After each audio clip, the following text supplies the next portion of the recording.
All right, folks, it's been a good day today, another exciting day here with everything that we've got going on, and a number of great things are happening in our community, and we definitely appreciate y'all joining the radio show with Marc Lee. As a matter of fact, I just started the show off without starting off with the theme. Silly me. So let's start off with the theme, and then I'll come back. Hey, we've actually got our guest with us as well. So definitely glad we've got David Archer and looking forward to a great conversation with him and everything. So I'm going to bring him into the conversation. But first, let's get back here and get the correct theme going and all of that, because we were just doing an amazing event. We've had two podcasting friends of mine that I was on a conversation with earlier and sharing some thoughts with them. And that being Cara, who's been on our shows here, as well as Deb, who's got a podcasting coaching thing that she does. But right now, let's start off with the official thing.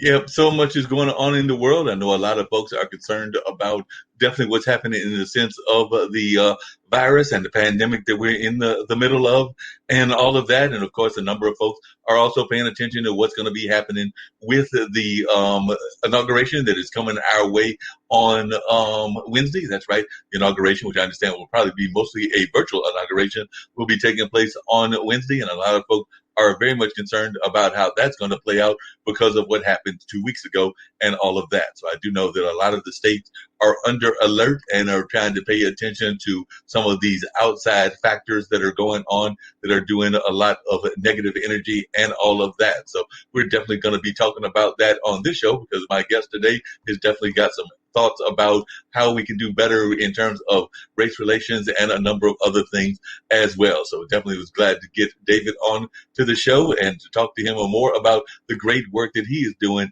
and all of that. So without any further ado, get ready to bring David Archer on and learn more about all the amazing things that he is doing in the world and all of that. So David, I'm glad that you were able to join me and to us to have a conversation about a number of things. As I was just saying, I know a lot of folks have been concerned about what happened with the insurrection, and that's all I can call it, is an insurrection that took place here in America earlier, as well as the fear of what could be even happening in another couple of days. And I know that a lot of your work is around while it's around psychology, it's also around race relations and things along that line.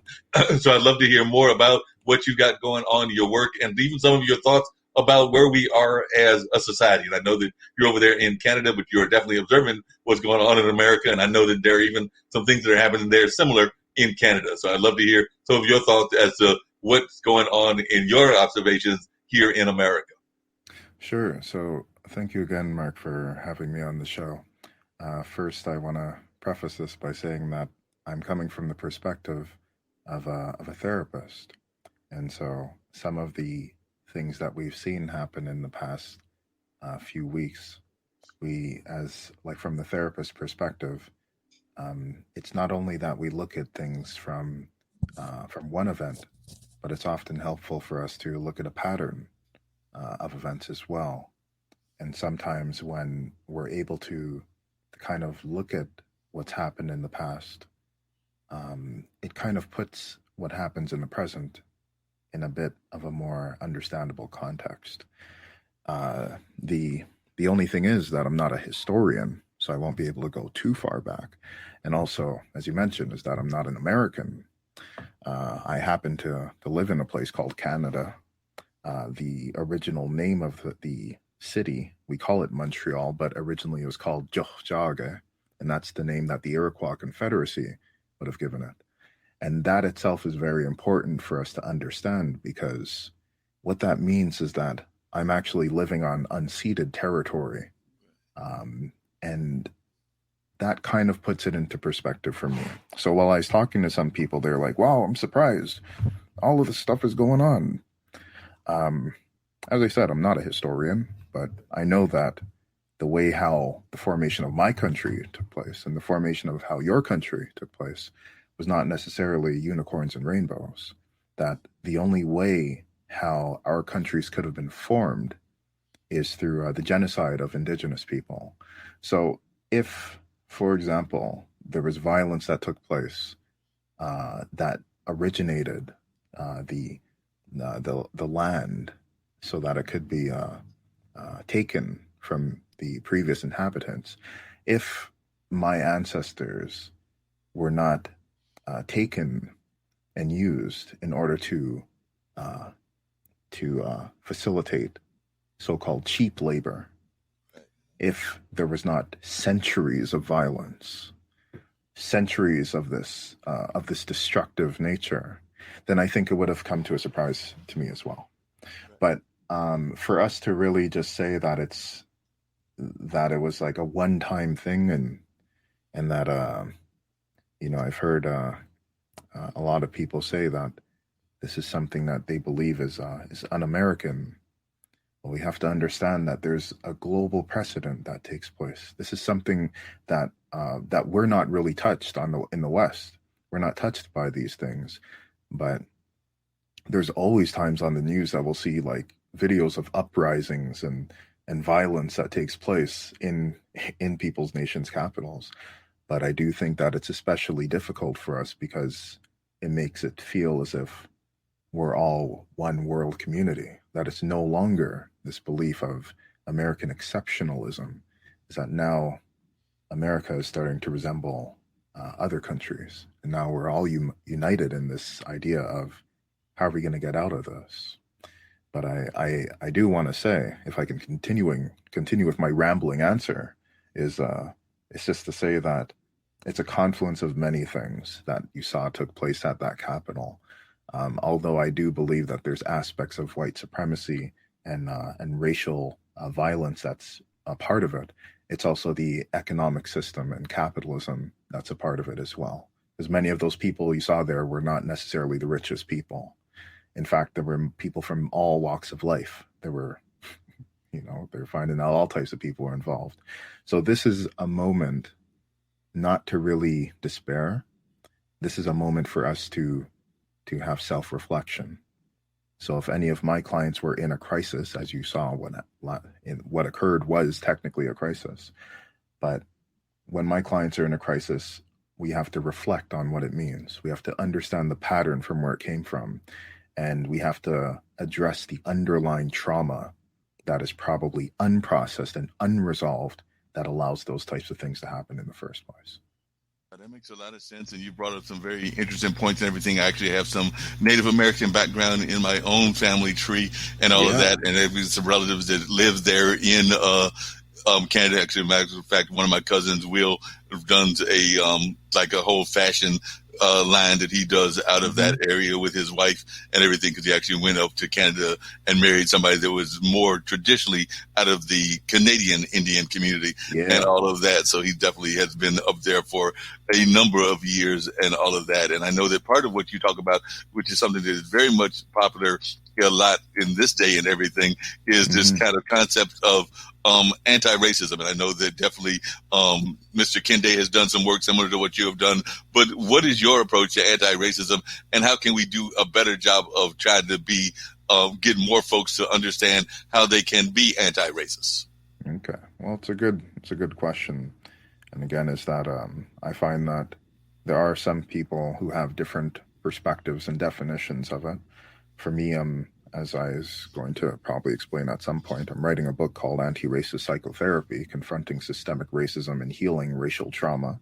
And so my perspective of anti-racism may not be the same as Dr. Kendi's. It may not be the same as the everyday activist who's actually out on the streets. But I kind of look at anti-racism as a form of liberation. I notice that many of my clients that because typically this is what happens, is that there's a social aspect to the reason why a person will present themselves to a therapy. So, for example, you'll get the person who's in a domestic violence situation. You'll get a person who is depressed, who suffers from anxiety. But what's interesting is that if you're talking to a person in a domestic violence situation and you have a taboo or a discomfort about talking about relationships, you're probably going to get nowhere. If you're talking to someone who is depressed and you may not feel comfortable talking about suicide or sadness, you're probably going to lose steam. And so the same type of thing occurs, is that every single person is caught up in the spectrum of this false social construction of race. Either you're a black person or you're a white person or you're something in between. And so if we're unable to have a space where we can talk about this primary way of organizing and structuring our social groupings, so if we can't talk about race, then I think that it's also a failure on our part as therapists. So the way how I work is I think it's really important for us to at least have the door open where we can think about what race is, but also that we can look at what's called racial trauma. And so I use approaches that are designed to help for trauma resolution. There's EMDR, there's brain spotting, there's EFT, there's thousands of different ways. There's not only just my way, and I'm not saying that it's only my definition that should be applied, but I really look at being able to resolve traumas as a way of being able to confront the things that keep back feminism. If you're able to help a person who identifies with the LGBTQ community to be proud of themselves, then you're confronting the social structure that leaves in place barriers for them. And the same exact thing for Black people as well, is that when I'm helping a person overcome their anger, overcome their sadness, or their self-confidence, to help them to see themselves as the beautiful person that they are, then that in effect is also anti-racist. I think any therapist is able to help a person to become proud of themselves, but it's just that it's important to know that if we don't talk about race, if we're caught up in this idea of race as being taboo, as mental health as being taboo, then we're not necessarily able to free ourselves from these things that trigger these things that may seem surprising to some people. I said it on another event, but it's just to say that what we saw at the Capitol is very similar to what you might see in a person who has maybe for years and years repressed their early years of violence. If we look at the creation of your country and our countries, if we can even call them countries at all, but that's a topic for another time. But it's really to say that if in the early creation of the country there was violence, and if in our present day understanding of our identity in countries, we don't talk about the violence, we don't talk about exactly what took place, then there's a sense of repression that goes on. There's a sense of putting it down, putting a blanket over it. But no matter where we go in our home, we trip over the carpet. It's impossible to hide that elephant that's in the room.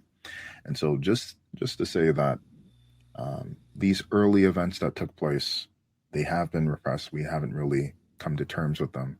And so then, just like a client that you would have, is that they get flashbacks of a traumatic event that takes place. And all we're seeing is just a flashback.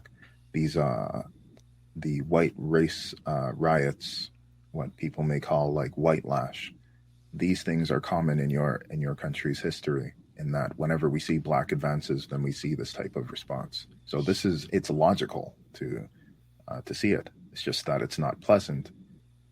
But if we do not address race, we're doing a disservice. And so anti-racism then is a way of liberation. It's a way of us being able to acknowledge our past, and also to be able to be proud of who we are, regardless of our so-called social constructed identities that are there. It's interesting that you mentioned that, because I was watching, I think it was either last week or the week before, a documentary on the gentleman that is actually the son of the founder of or the author of the Turner Diaries, which we know a lot of the racist groups kind of use that as their kind of like a go-to book and all of that. And apparently he's gotten very much away from that book that his dad published and everything, because he found that his dad was actually being abusive to him and all of that. And he's had to come to terms with a lot of that and everything. And he's actually doing a lot of work around racism and everything, even though his dad is, I think, long past and everything. But he was definitely the creator of that book. And now the son is trying to come to a better understanding of what all of that hatred and vitriol meant, even in his own development. And he talks about how he even was being abused. If he even said he wanted to play sports, because if he played sports, he was of course going to have to be around a number of African American youth and everything. So his dad was vehemently opposed to that. And he talks about in this whole news piece that I watched and everything, how he was like literally beaten by his dad, and now he's come to terms with a lot of this domestic violence that he went through as he was being developed into the racist that he became.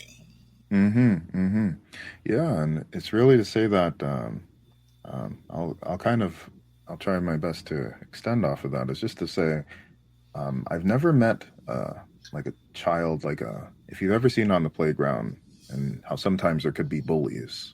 Right. And then the bully will attack a person who is not a bully. And it's like, I've never seen a bully who actually came from a perfectly adapted household. You know what I mean? I've never seen a bully who came from a household where there's complete unconditional love and like, you know, like a positive environment from where they come from and validation. That doesn't happen. And so the way how it is that sometimes our parents, they can only teach us what they've learned.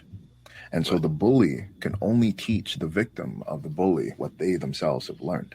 But that's why we are seeing, so it's not only this thing of, like, it's a false idea to say that that all white people are the same as the people who stormed in the building and all that stuff. Because we're also seeing a big surge of white people that are starting to realize that they're kind of fed up with this whole racism thing too. I'm seeing a lot of people turning up from all different types of communities. So even if our parents, they themselves had some racist beliefs, it's not too late to come on the right side of history. Like, it's not too late, because we know this is the wrong side of history. But still, I mean, we're having this talk on the day of a Martin Luther King Day. Right. And we know that even Martin Luther King, he was really unpopular around the time that he was assassinated. But it's still just to say, though, is that there's no one who can argue and say that he wasn't at least trying to improve humanity in the world. No one can really say that about his legacy. The same with Martin Luther, with Malcolm X. Like, there's so many other civil rights leaders, but it's really just to say that is that some people are starting to realize that the only way out of this is when we're all free.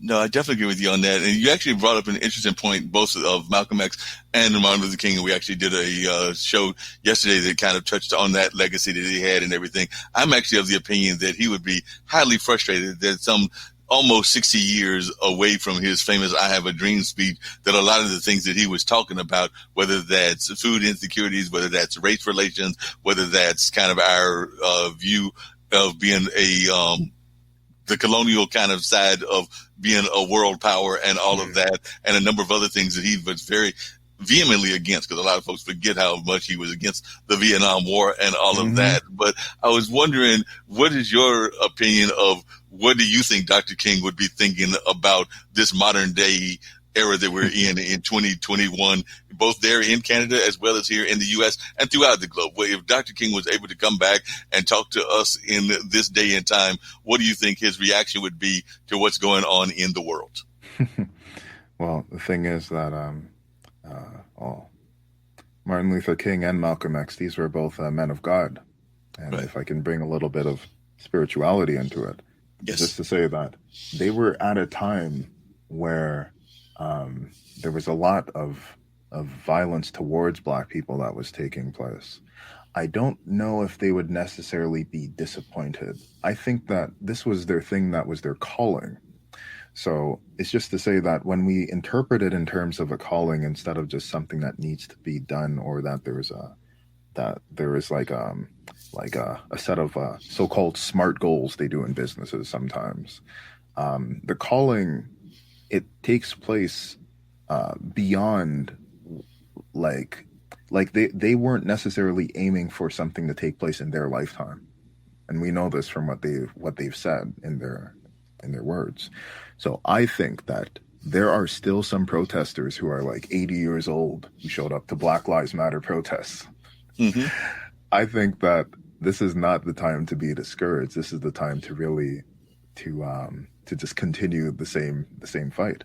And I think what's interesting is I don't know what they would say in this current day and age, but what's fascinating is if you go onto YouTube and listen to any of their talks, it feels like they're talking about right now. Yeah. That's the thing that's really interesting. So I don't know what they would say specifically today, but there's a lot that we can learn about and a lot of knowledge that they had in the past that is still very relevant. And that to me is why like these are heroes that will always forever be remembered in history, because these were people who were ahead of their time. Yeah, it's interesting you said that, because we did play a couple of the speeches. We played the speech, Where Do We Go From Here? Chaos or Community. And we also played, of course, the I Have a Dream speech and everything. But in the Chaos and Community speech, he actually addresses the whole concept of police violence and police abuse. Yeah, he might have been talking about it in the sense of like the more Jim Crow kind of things, but still the way he was talking about it, it could definitely be, as you just said, it could be relevant to today. And even with Malcolm X, I think about that famous what happens when the chickens come home to roost kind of speech that could be very much relevant to today as well. So there are definitely these kind of speeches that resonate in 2021, even though they were made in the early 60s and everything along those lines and everything. I want to talk a little bit more about the whole racism and all of that. But one of the other things that I was kind of curious to hear your viewpoints about and everything is that a lot of times we as a people, meaning, and I mean that of all of the minority people, African Americans, Native Americans, I would even argue the Latin American community, we sometimes become afraid of going into therapy. We have a hard enough time going to our regular doctors. We really don't want to see a therapist or things along that line. So as one that has been trained in therapy, how do you get people to understand the importance of therapy and to understand that it is something that they don't necessarily need to be afraid of, and that they need to have it as part of their regular medical regimen? And then I'd also love to hear your thoughts about this rise in, there seems to be a rise in the wellness movement, but I don't know that there's a rise in the therapy movement. It seems to be that there should be a rise in both of them. That's interesting. Okay. So just a few things. One thing I want to say though, is that when we use the term minority, it's very important for us to understand that we may be racial minorities in these specific countries, but part of the rage that you're seeing at the Capitol is because the population demographics are going to change significantly. And I think 2040, that's when white people will be a minority. Okay, so that's why we got to get ready, and we got to find out ways of being able to not look at ourselves as minorities, because we're actually part of the global majority, because most people are not white in the world. But it's just because what happens is when we live in our societies, we only look at the world through the Eurocentric lens. So that's why we're comfortable maybe thinking that we're minorities, but there's actually more of us than we actually think. And this, I'm not even going to get into talking about how Africans many times are kind of excluded from conversations, in part because what Martin Luther King and Malcolm X, what they were trying to do was they were trying to unify and like try to say we're part of a global community. Right. They didn't like that. Malcolm X was trying to make it about a human rights, what's it called? He's trying to go to the United Nations and all that. Because if we start to think of this as like a global issue, not just a local issue, then it's possible that it can change. It's really possible that because, okay, well, it's like there's 100 things I wanted to say about your thing, but the reason why Martin Luther King and Malcolm X are able to say things that still resonate today is because the structure didn't necessarily change. The structure of white supremacy and all that are still constant, and they're still consistent, and their modes of operation are still the same. in our institutions, there still are disparities depending on who has knowledge and who doesn't, and who should be the recipient of like certain services and who shouldn't. This is even at the expense of white people. That many laws, like in the States, you guys don't have like the healthcare and all that stuff. They have that in many other countries. But it's like there still is this maintenance of trying to keep people down, even at the expense of white people. So there's a lot of like things like the maintenance of poverty, because poverty itself is socially constructed. So there's a lot of things that are ending up, as you said, like the chickens coming home to roost. Right. I look at white supremacy more as a glass cannon, that it's very strong, but it completely collapses on itself if it's used way too much. And this is what we're seeing live and direct. So, but one of the reasons why it can be hard for us who identify as, you know, racial minorities in countries where, you know, the majority is white people, it's because we don't see ourselves reflected in the people who provide the service. For me, it's like I kind of became a therapist because it was a polarity response. People said I can't do it. I'm like, really? Okay, let's go and see that. My mother's Jamaican. Okay, right. My parents are Jamaican, so it's like Jamaicans, like, it's all about work ethic. It's all about, like, you know, every single day when I'd see my father go to work, wake up way before me, he's gone, like even before I wake up, and so he'd always be working. So it's kind of to say that, like, this idea that we can't make it. If we know the history of Jamaica, like Jamaicans, we don't play around, man. Like when it's time to work, like we get to work. So like, it's just to say that it makes a lot of sense why there'd be any hesitation about like going to see a therapist, because therapists need to speak a bit more about race and they need to do their own homework. But that's what I'm trying to like advance, is that it's not necessarily that you need to only have a black therapist. But if there are white therapists, and white therapists as well need to do their own work on their white racism, because the way to become a therapist involves going through a white institution. So it's very possible that if you go through a white institution, when you come out of it, you may still espouse ideas of whiteness. So even if it is a black therapist, you can technically still like have implicit biases that a white person would have. So this is why, regardless of the person's race, I would say that I still need to like check myself and like learn to decolonize my own way of speaking and understand and learn more.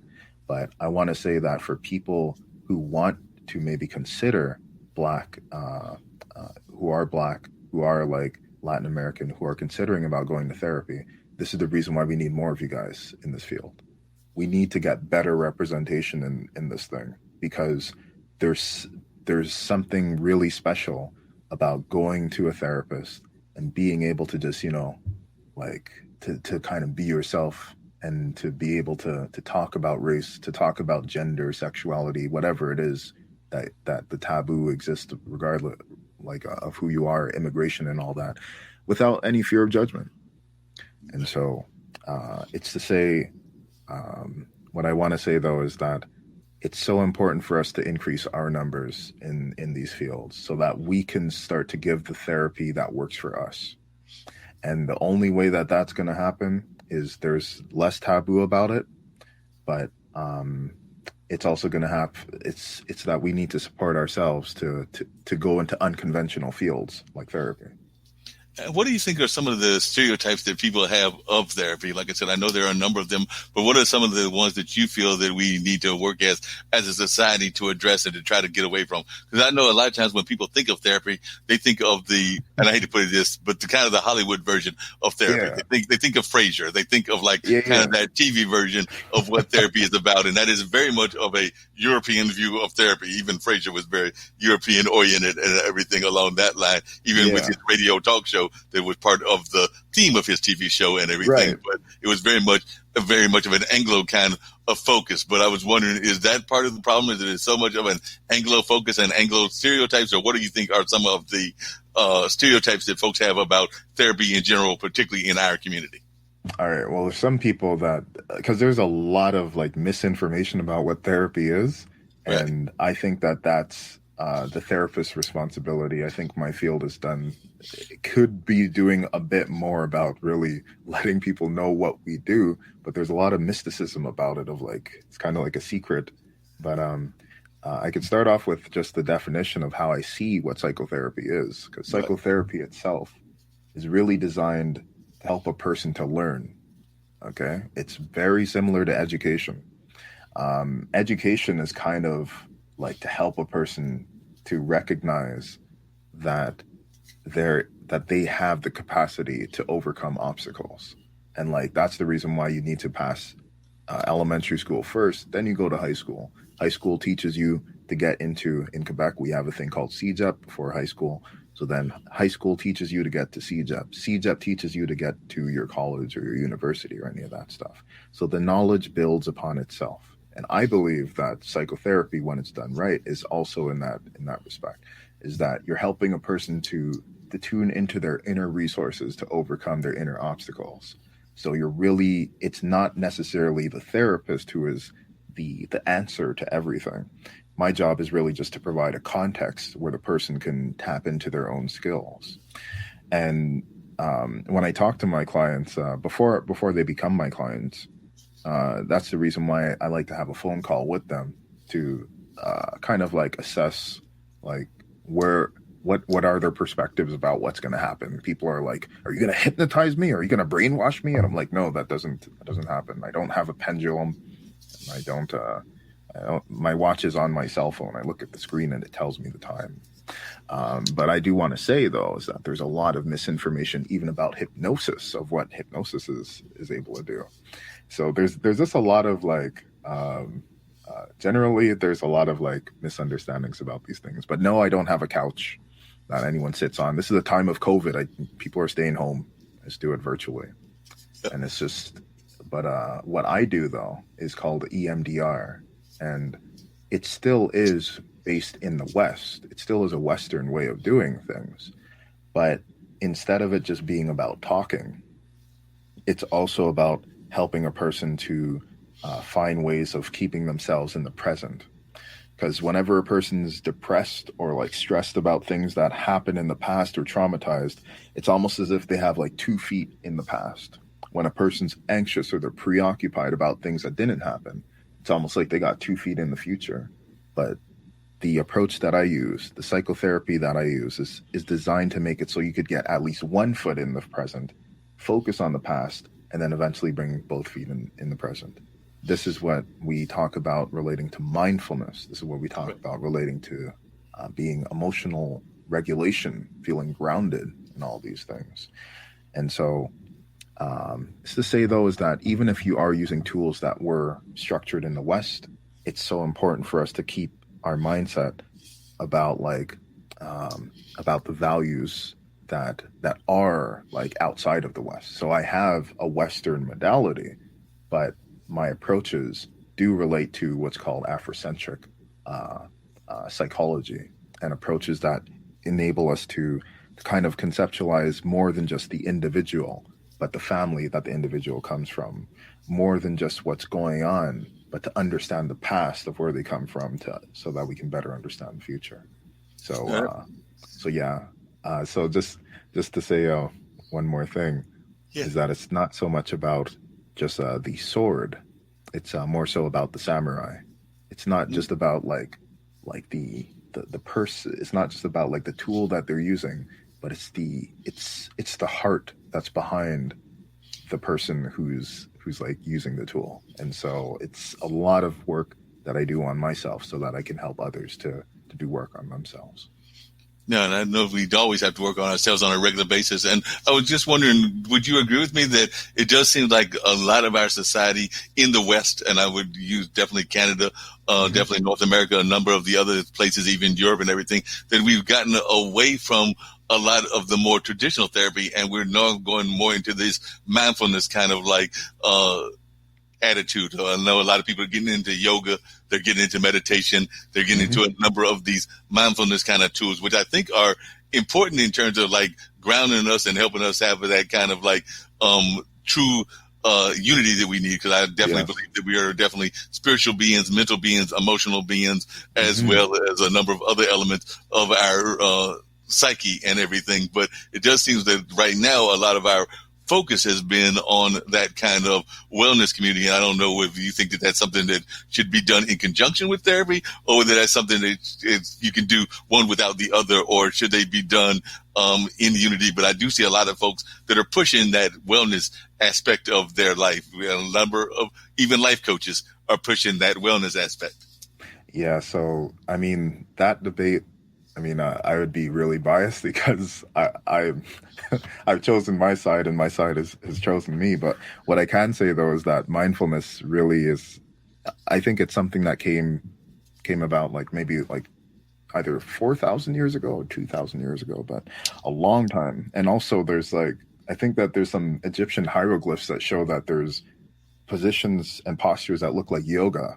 So it's really to say that mindfulness is an old form of, like, I think that when, like, even like in the stories of the Buddha, that when they were conceptualizing meditation, I think Buddha was maybe one of the first psychoanalysts. That this, like back then, they were trying to solve the problems of suffering. What we're seeing in the wellness community possibly is just a cultural appropriation of mindfulness, because many of these people who are yoga instructors, I don't know if they look like people who might have originated yoga. I don't know if the melanin is the same. I don't know. Like, the thing is just to say that there's some aspects where we're going to take from a culture and be like, okay, this is yoga, but do we really understand like how yoga came about? Do we really understand about the racial consequences of like propping up certain people as being the best people, like the experts? So I'm cautious about all of that stuff about experts and all that. But I can say, though, that wellness is not a bad thing. I'm going to say also that mindfulness is not a bad thing. I believe that there's many paths to the truth. There may be one truth in the world, but there's many ways to get to it. So I'm not gonna I'm gonna say that it's not only the therapist that has all the answers. There's some life coaches who really are like on point. There's some like yoga instructors, regardless of their appearance, they are really on point and true to it. But in any field, you're going to get those who are the realists and those who are kind of trying to be surreal. So.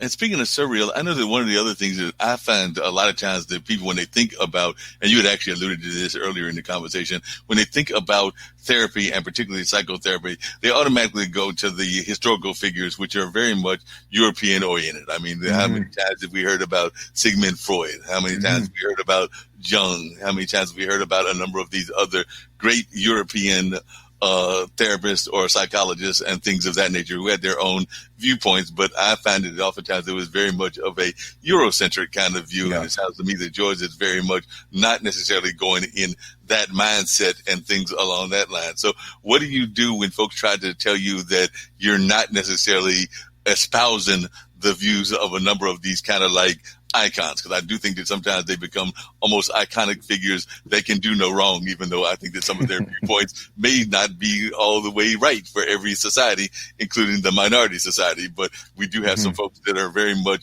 all about, either the Freudian view or the Jung view or a number of other kind of views that are out there. There are some existentialists as well that they might be very much into as well. But definitely they seem to be stuck on that kind of European and Eurocentric view of psychotherapy. And it seems to me that a lot of your work is trying to demystify some of this kind of stereotypes and all of that. So I'd love to hear you talk a little bit about that as well. Yeah, for sure. I think that I'll say it in a different way, but in the summer we were seeing people topple down statues of colonizers. Right. And that was such a powerful thing. It was very interesting. It was in a way like the current generation renegotiating its past and renegotiating who they want to be and who should be remembered. And I think that I think her name is Bree Newsom. She's the person who climbed up And it climbed up a flagpole and took down the Confederate flag. And she is one of the first. This happened a few years back, Right. and so she got a lot of negative press about it. But it's just to say that we are constantly trying to renegotiate our past, and we're constantly trying to identify who we are. And I don't think that I don't know the perfect way of doing it, but I will say that although I disagree with many of the things that Freud was trying to say at the time, and there are some limits of what he was allowed to say because he was Jewish, but he couldn't talk really about Jewishness because there was a lot of racism in a thing called World War II that was on the horizon. So he couldn't, and so he had to make it seem as scientific as possible so that it wouldn't be seen or interpreted as a Jewish science. Carl Jung said some problematic things in the past, but look, I don't want to just spend too much time just criticizing these people, because it's that psychotherapy must evolve. Right. So there is a certain type of foundation that these people created that made it so that psychotherapy exists in this form today. So it's difficult for me to say that what they're saying is completely wrong and I'm the one who's correct. It's like I was talking to someone this morning about that, is that there was a time when Moses, it said that Moses said, everything that came before me is wrong. And and there's no other gods except for this one. But then that begs the question of what gods were there before? So it's really to say that maybe there was a psychotherapy that was super effective that existed before Freud. Although we're going to say that he's the father of it, maybe there was something that was really, really effective that doesn't require a psychotherapist, doesn't require all of this stuff. Maybe that does exist hypothetically.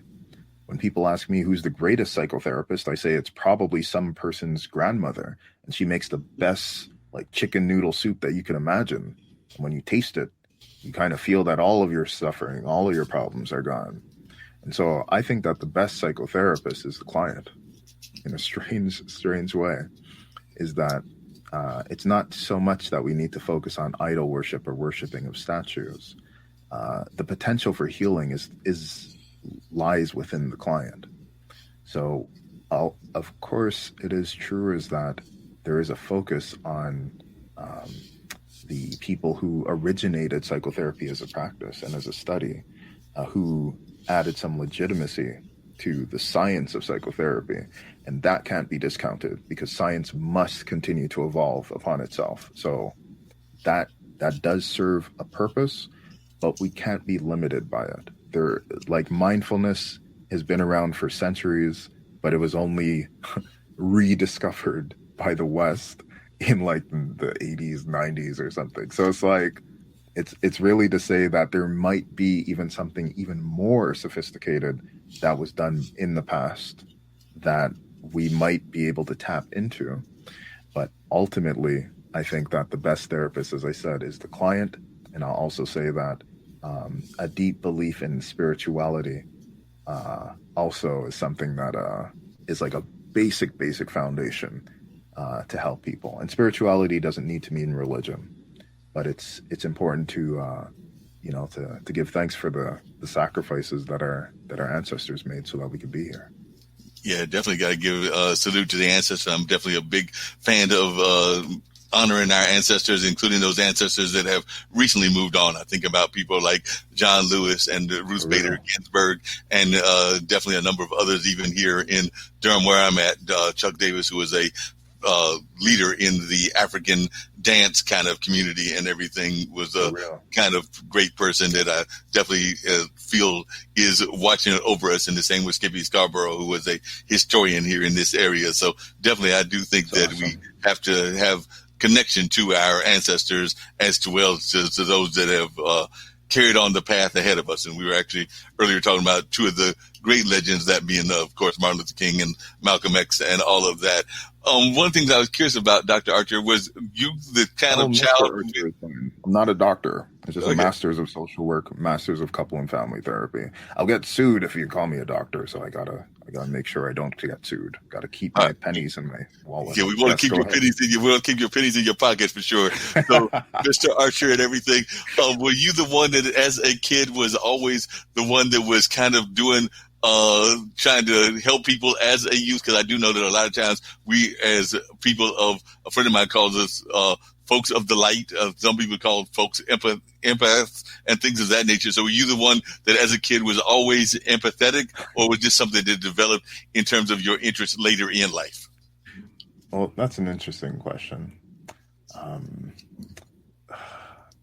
It's because I think that everyone comes to the path of therapy for different reasons. Right. There's never just one reason. But when you're talking about me being a kid, I'm like, no, I was the type of kid who liked to play video games. I mean, I still am. I still have to feed into my inner child, play a video game here and there for my own self-care. But it's really to say that, like, I think that as a young child,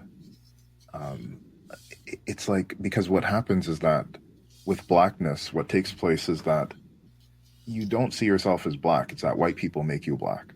And I was just reflecting on that even this morning, of that the creation of when black people took place was at the same exact time that the creation of white people took place. That they could, because you needed to create all of them, because they're just social construction. So you needed to say what's good at the same time that you say what's evil. You needed to develop the lie at the same time for both people. So when I was young, when I was younger, I just noticed that there was oftentimes like a stress between, because I'm in the province of Quebec, so it's like there was a stress between who's English, who's French, who's white, who's black, who's native, who's not native. So there was always this identity thing going on, but there was oftentimes this oppression of it. And there was a town that I lived in called Chateauguay, and I remember being younger and seeing that there was like an effigy that was being burnt at the entrance to the town, that they made a doll that was supposed to represent a native person, and they burnt it at the entrance. And we had tanks and all that stuff going on, because this is Ochre crisis. This was another political thing. You may be aware of it. As you said, you had some knowledge of people in Canada, in the Native community. 1990, that was a real big thing. We thought that war was going to pop off in our town. But it's just that from a young age, I was given the label of black.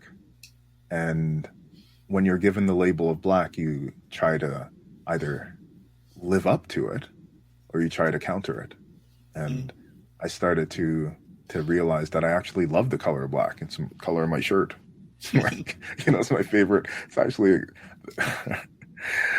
yeah, it's actually the color of my car and all that stuff. But I love the color of black, and I realized that it just didn't seem right. I was like, wait, why is it that I'm treated differently because I'm black?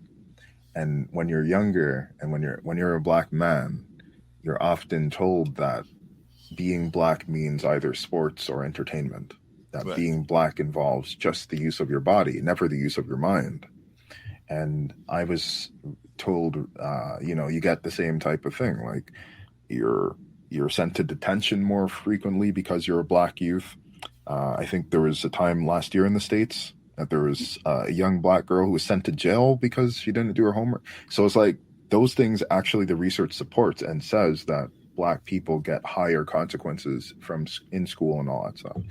But it's like, those things, they didn't discourage me of making it so that I resented my blackness. It made it so that I dived a bit deeper into trying to say, well, no, this is what black means to me. This is what I'd like to be. And I was very interested in the idea that depending on how we speak, or depending on the words, that there's a resonance that takes place. I was really interested in music, in hip hop, and how, like, there's words that we can string together and it like builds a vibe. Like, a person feels a certain vibe when it's on the beat. And so if it wasn't for hip hop, if it wasn't for being an artist first, I never would have become a therapist. I knew that when you're doing hip hop music, it's like you can make a person feel, because as a performer, it's like when you're feeling the music, there's something that's better than any type of drug, any type of experience. When you're performing and you're synced up with the beat and you're synced up with the crowd, there's a euphoric feeling that takes place. And I realized that if my words can do that, and if I can help certain people, to get live and feel good, then would it also be possible for me to help people to recover and to become strong? And from psychotherapy, I've seen that. I've seen it happen countless times. That you get a person who, at the end of the work, that they're able to say, I'm glad to say that I'm a proud Indian, or, like I'm glad to say that I'm a proud Black woman. Like these are beautiful, beautiful things. These are things like the type of work that I do. It doesn't get covered in the media because it's all confidential and no one knows about it.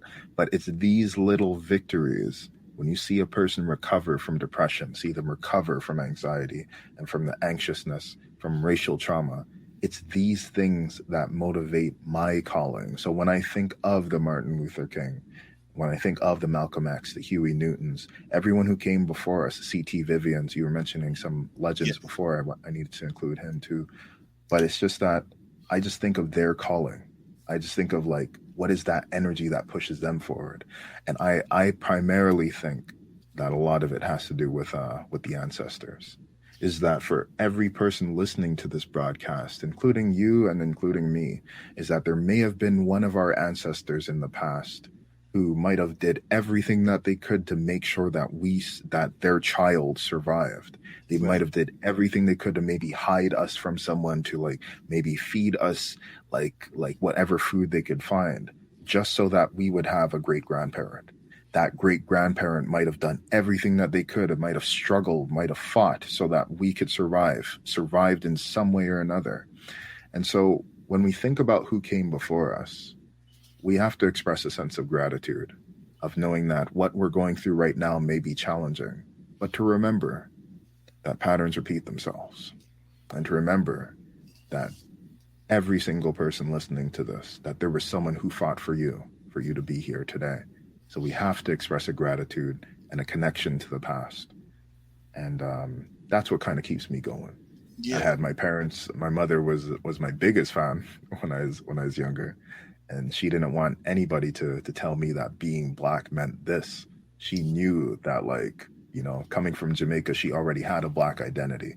Living in Canada, I had a Black identity that was defined by white people. So having that type of people who were strong in their identity, playing reggae music all night, anyways, it's just to say that these are the things, like if you're having like a strong like identity and group and like understanding of your own innate value, if you're realizing where you came from, seeing the value and the importance of maintaining that pattern of like keeping life going, of not giving up and finding a way to survive, then we're able to leave a legacy for the next generation, which that should be our main priority.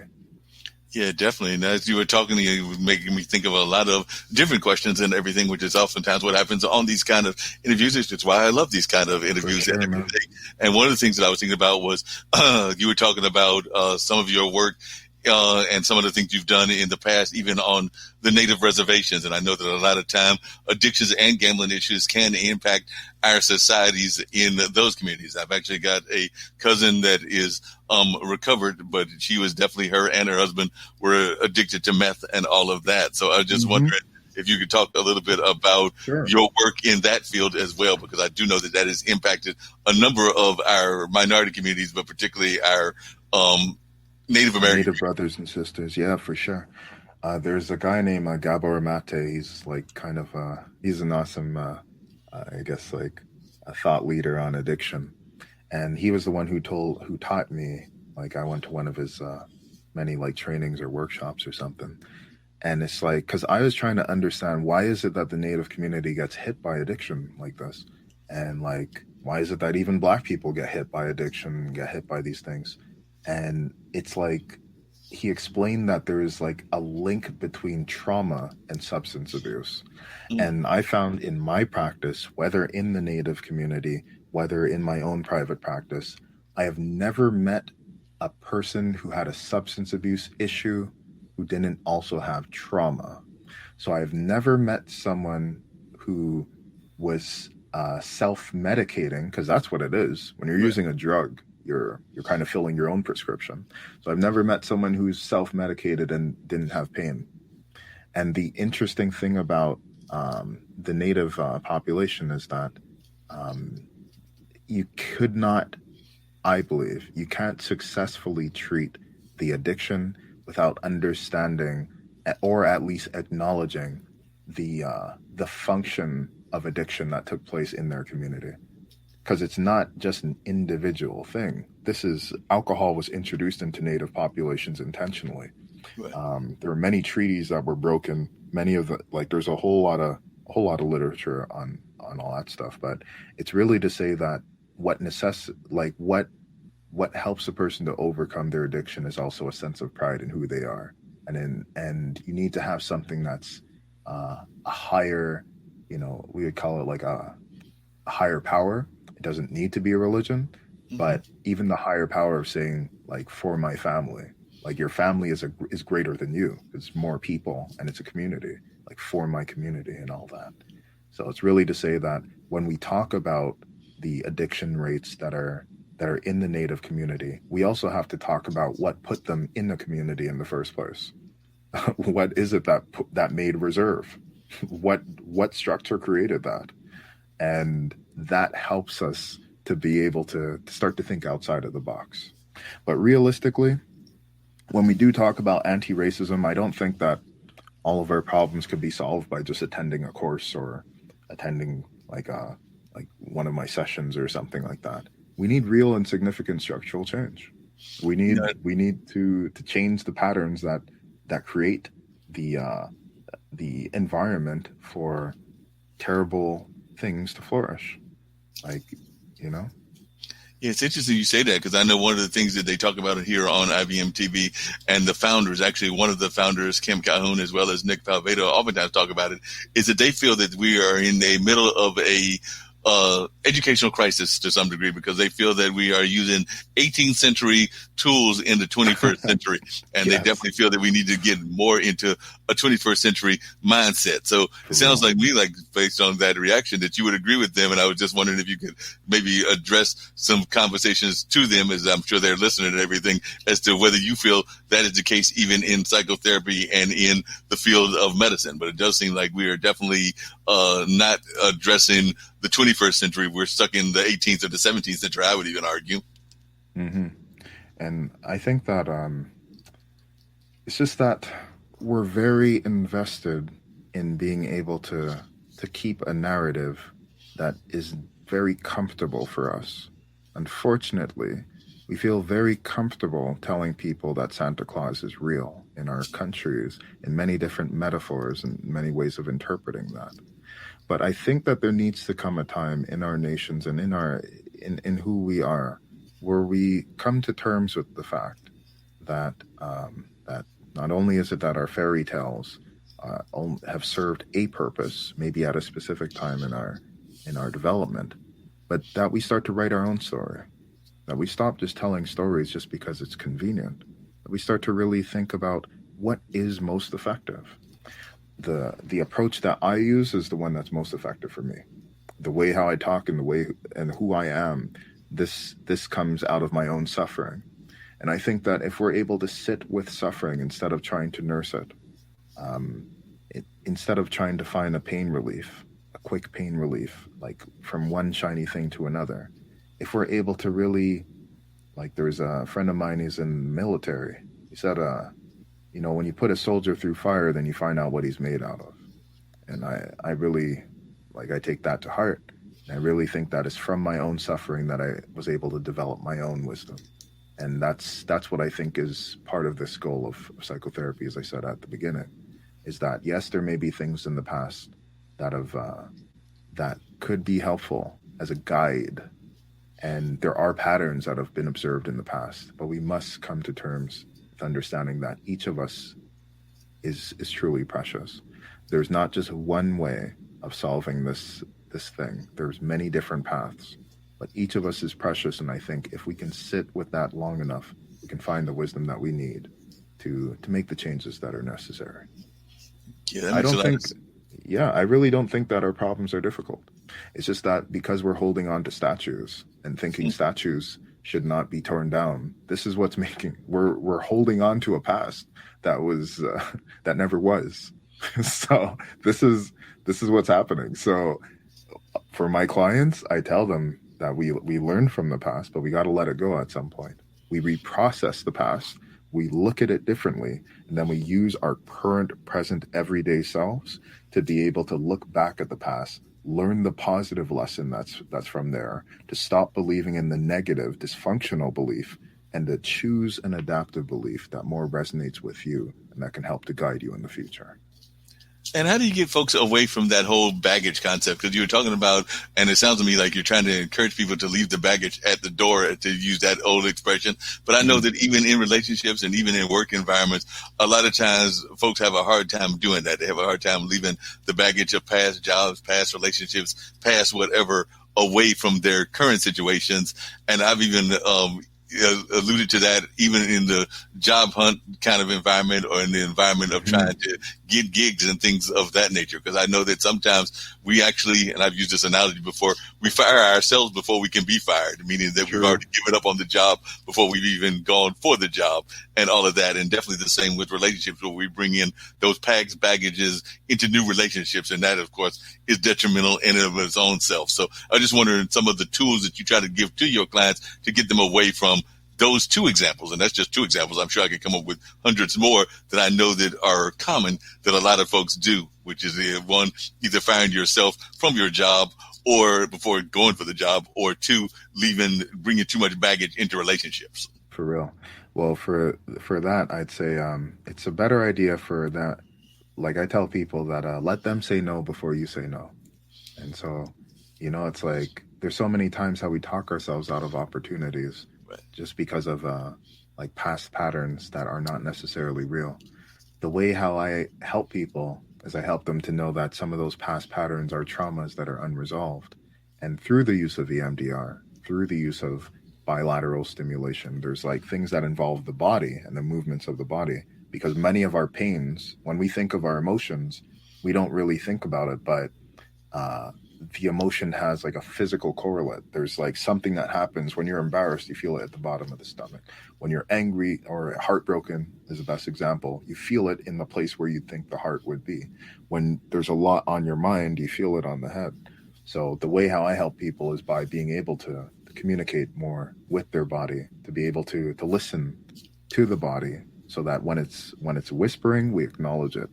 Because if we don't acknowledge it, it starts to talk, then it starts to yell at us. So this is why we want to have a better relationship with ourselves, with our bodies. We want to make it so that when we think about things in the past, that we can still feel clear, that we're not feeling as hurt and in so much pain. And in a strange way, when our body's able to feel a bit more clear, then we become a bit more clear on our objectives of what needs to take place. Yeah, that makes a lot of sense. And I know one of the other things that I know that Kim, who's one of the other founders of the network, talks about, and it seems to be another field that you've worked in and everything, and that's the whole concept of domestic violence, because he is a woman, and I know that that's the issue dear to her heart and everything along that line. So I was just wondering if you could talk about that, because I do know that there was a fear that we were going to see more of a rise of that during COVID, because more people were at home together, which can lead to definitely some good reactions to couples being confined together, but it can also lead to some negative reactions if there was already that tension that existed, and now you've got to be with that person all the time. So I just wondering some of your thoughts about your work in that domestic violence field. Sure. So, yeah, I mean, it's just to say that it's likely that there's been a rise and an increase of this, because it's just, the problem is that there's not really any coverage of it. And it's because there's likely that there's a lot of mental health issues that are out there. But there's such a big taboo about talking about these things. And domestic violence itself, too, is a mental health issue. Not only for the survivor of the violence, but the offender as well. Because, as I was saying, there's a bit of research that says that if you're young and if you're a boy, and if you witness your father being violent towards your mother, it increases the chance that you might seek out a partner that you could be violent towards. And that same level of research, it explains that if you are the daughter, and if you witness that your mother is being harmed physically by your father, then you may seek out a relationship that makes it so that you are also harmed by your partner. So it's so important for us to know that if we're looking at domestic violence or any type of mental health issue as isolated from the social or from the family context from which it originates, then we're only getting half the story. We're not necessarily treating domestic violence if we can't talk about patriarchy. We're not like helping domestic violence if we can't talk about relationships. This stuff, it all comes down to the same thing, is that we gotta really take a good look at what it means to be a man, what it means to be a woman, what does it mean to be in a good relationship, what does it mean to be a good person. And these are brave questions. These are brave discussions. And if you're talking about these people, if they'd like to have me on the show, I'd also like to have I'll discuss with them. But it's to say that we need to really think about our society that we're a part of. We also need to come from that family systems perspective of just knowing that we're all brothers and sisters. Our original ancestors were just from Africa. And when we can like let go of some of these statues and start to recognize that we are all related, that we're all interrelated in some way, shape, or form, then we can approximate and come a bit closer to the truth, I think. Yeah, definitely. And I know that some of your other work, in addition to the anti-racism and the work around what you call intersectional feminists, is being queer and trans friendly in your work as well. So I'd love to hear you talk about what that means to you being intersectional feminist as a man, and what it also means to you to be queer and trans friendly as well. Mm-hmm. So it's going to be a similar thing, is that for me, I'm a heterosexual man, and with that comes privilege. Because I was explaining to someone else that what privilege is that privilege is really just the absence of mindfulness. So, like, privilege means that you don't have to think. It's like kind of like if you're rich, you don't have to think about buying something. Like, you could just spend whatever you want. Like, it doesn't really matter. If you're like a man, then you could like go out to a club by yourself, like at night, and there of course there's a risk of like crime depending on where you're at, but it's nothing like the risk that a woman has. A woman may likely, if she's going to a club, may bring a friend, because there's going to be a whole bunch of guys that are likely to talk to her differently. So as a man, I don't have to be as mindful of my gender. A similar thing as a heterosexual is that I don't have to come out. Like, I already came out. Like, it's like, you don't even really, as a heterosexual, you don't even really need to come out. Right. It's like people just assume that this is who you are. But it becomes more challenging if you're part of the queer community, where you have to think, okay, if I'm honest about who I am, I might lose family members, I might lose friends, I might lose my job.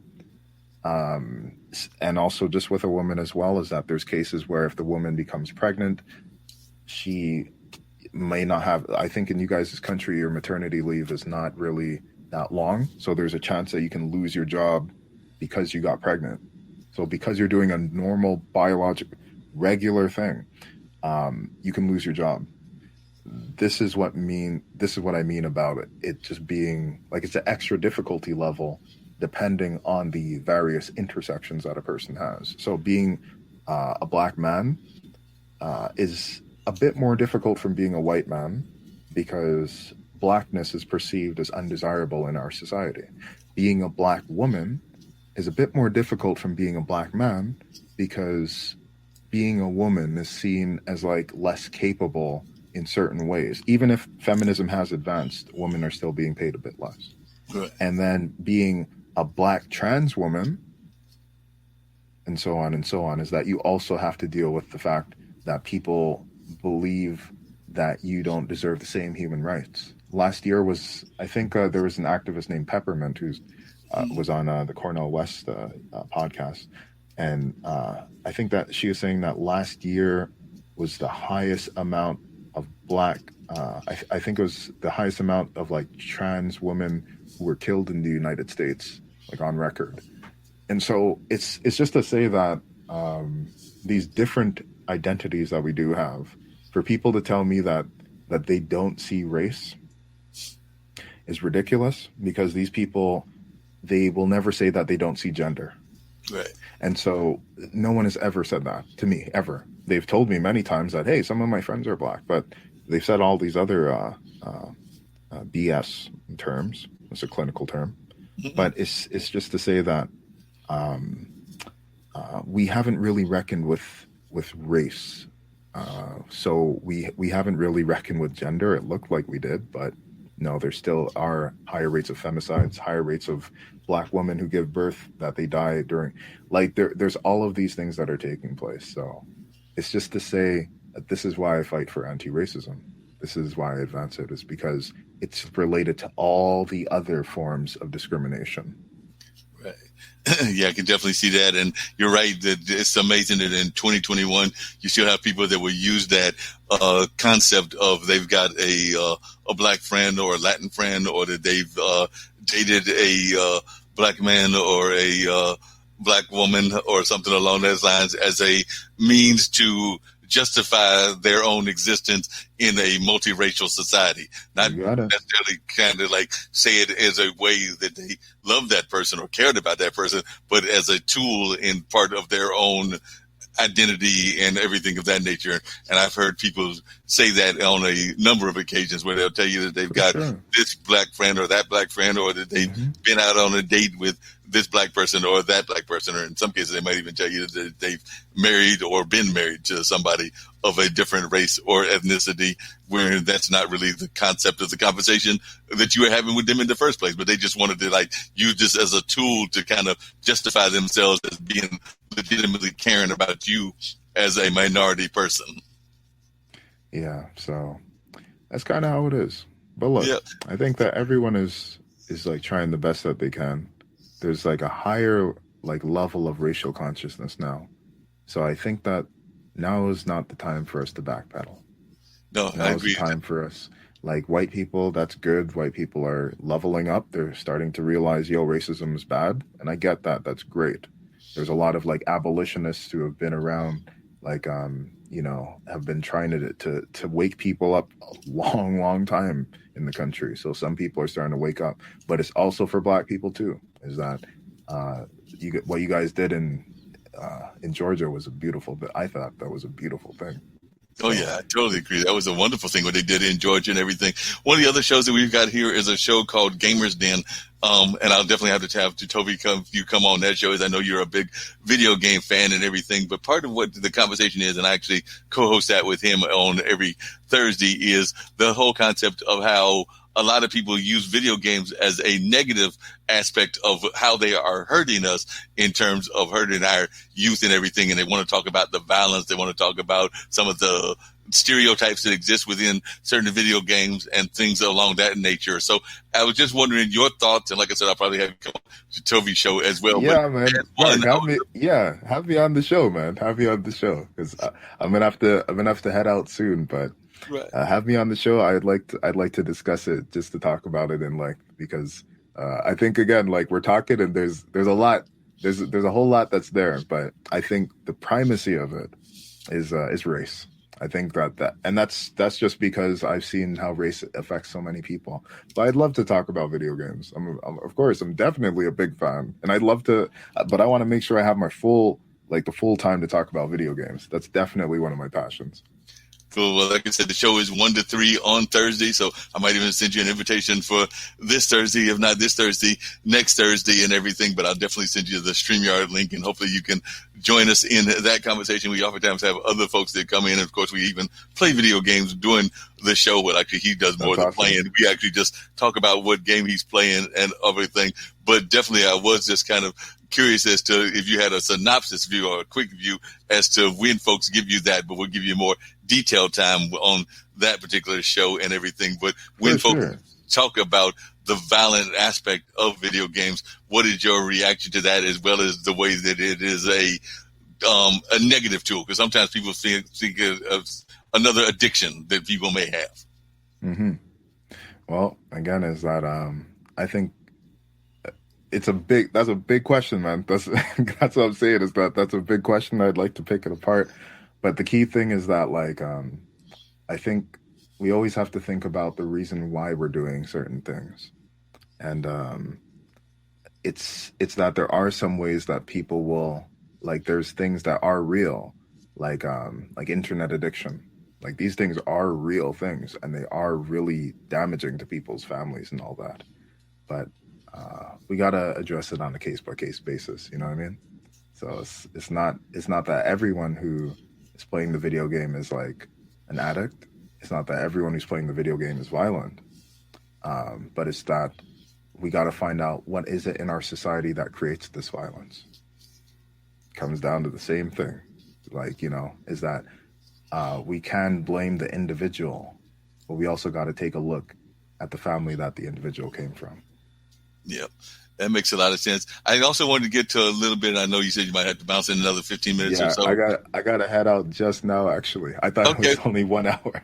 No problem. And like I said, but definitely I appreciate your time and everything. I'm glad to know about the hip hop music as well. And one of the things that I always give my guests an opportunity to do as we wrap up this particular segment and everything is I always give them a chance to give their words of encouragement, their words of positivity. If you want to talk about your hip hop music, then you can do that as well during this time. But one of the things I always encourage people to do on all my shows is to give their words of positivity, their words of encouragement that they would like to share with our global audience. So like I said, I know you've got to get ready to bounce, but definitely I've appreciated your conversation. And if you also want to share a little bit about the book that you've got coming out as well, this is your time to do that as well. But whatever you can give me to wrap it up, then I can go from there and share a little bit about some of the other shows we've got on the network, and that'll give a great conversation. And I've thoroughly enjoyed talking to you, Mr. Archer, because you've definitely brought some great knowledge into what folks needed to learn.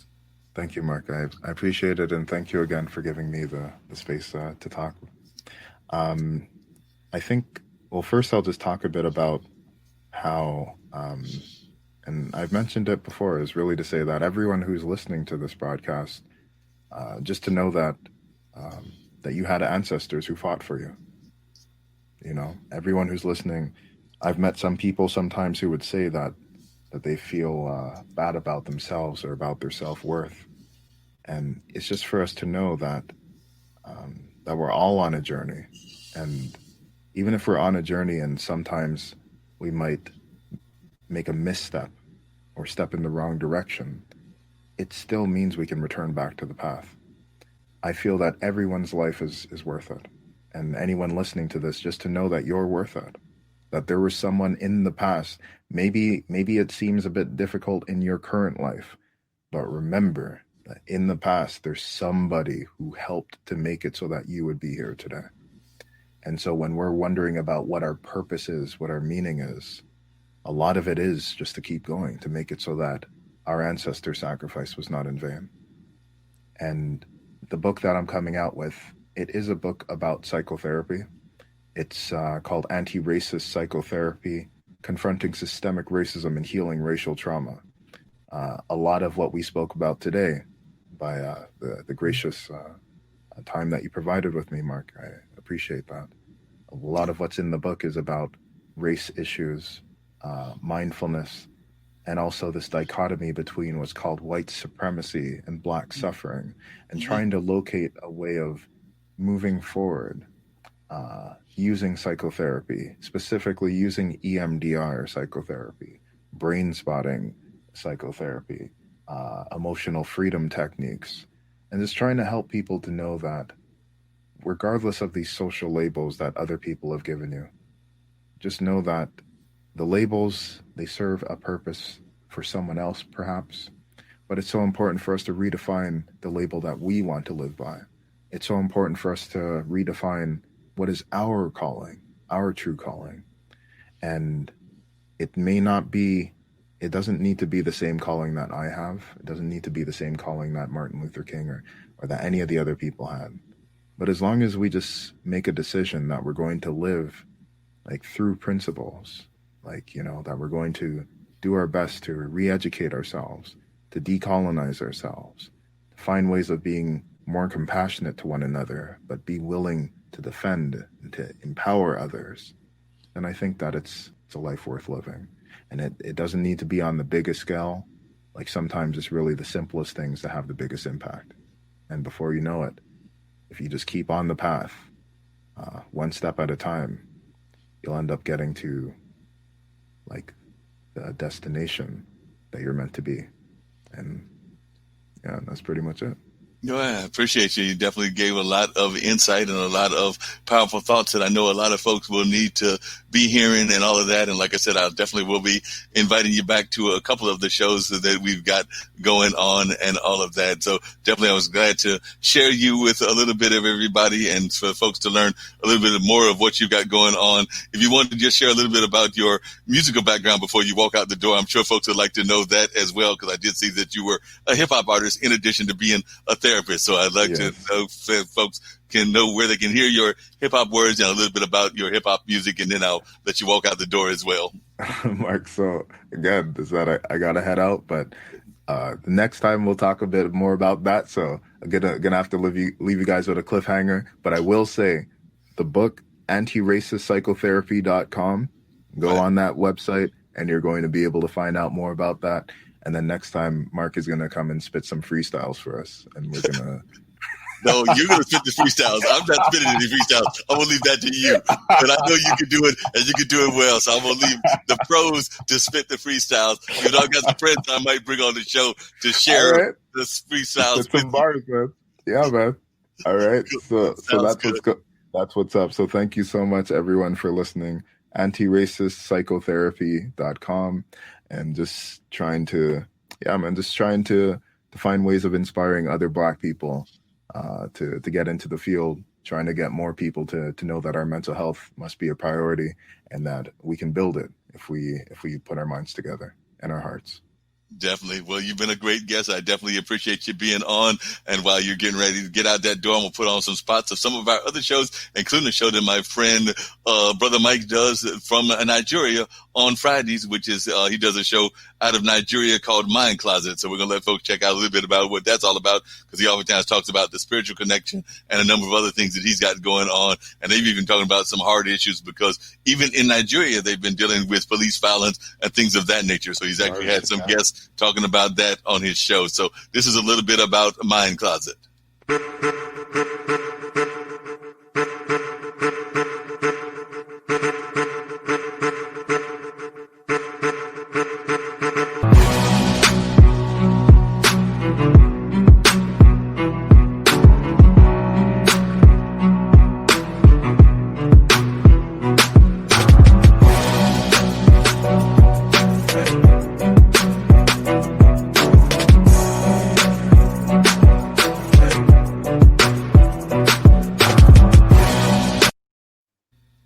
And in addition to that, we've also got Podcasters Thursday. So let me check that one out as well.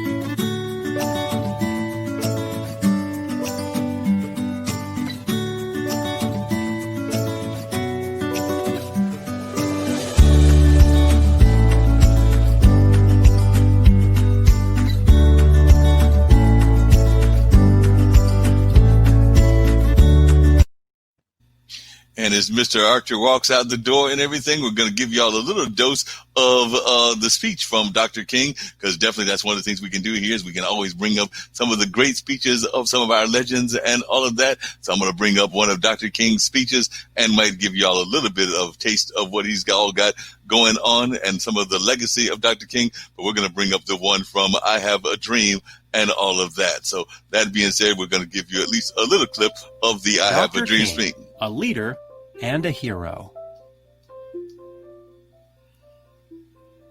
Do you recognize this man?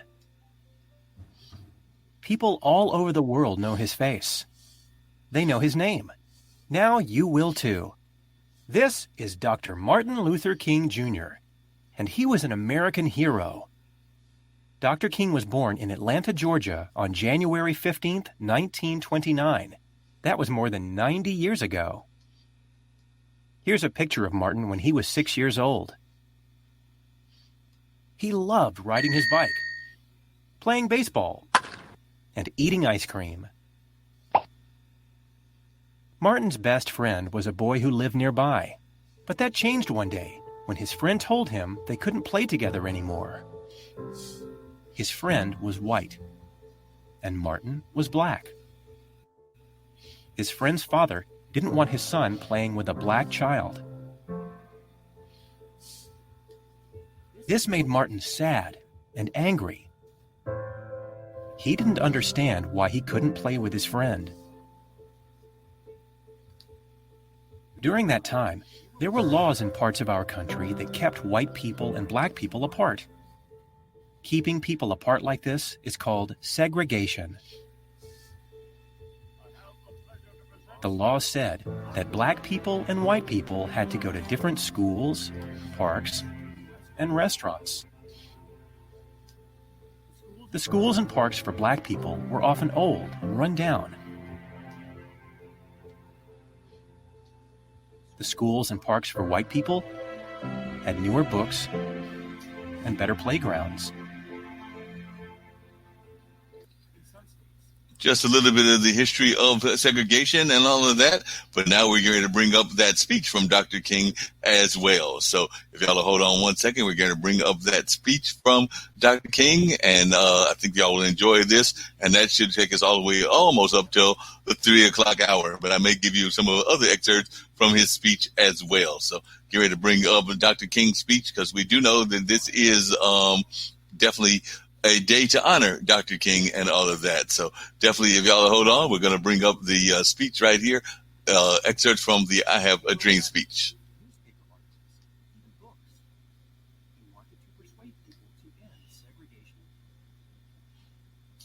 Martin Luther King, Jr.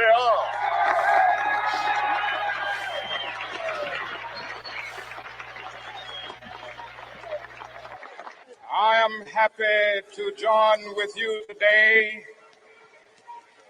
in what will go down in history as the greatest demonstration for freedom in the history of our nation.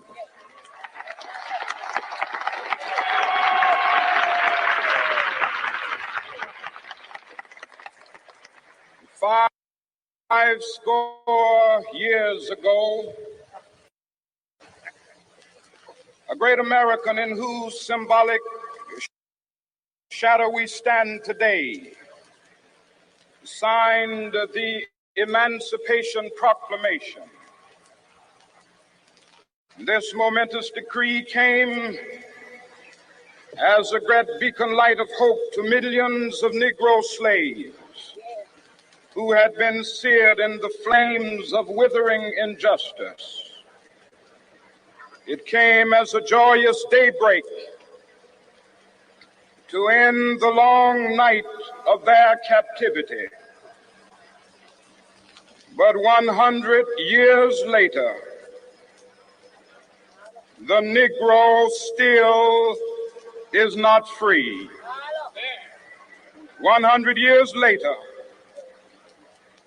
the life of the Negro is still sadly crippled by the manacles of segregation and the chains of discrimination.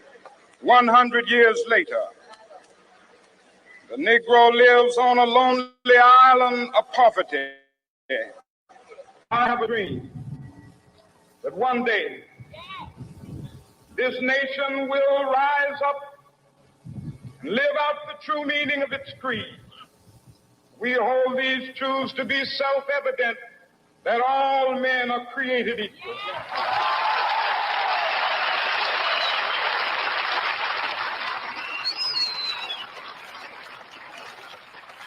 I have a dream that one day on the red hills of Georgia, sons of former slaves and the sons of former slave owners will they be able to sit down together at the table of brotherhood. I have a dream that one day,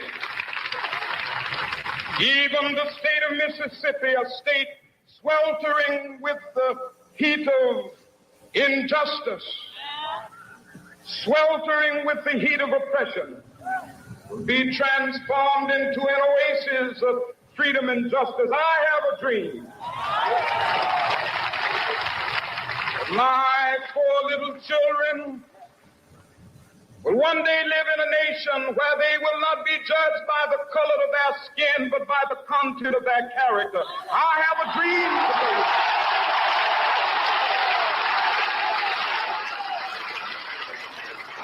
I have a dream that one day, down in Alabama, with its vicious racists, with its governor having his lips dripping with the words of interposition and nullification. One day right there in Alabama, little black boys and black girls will be able to join hands with little white boys and white girls as sisters and brothers. I have a dream today.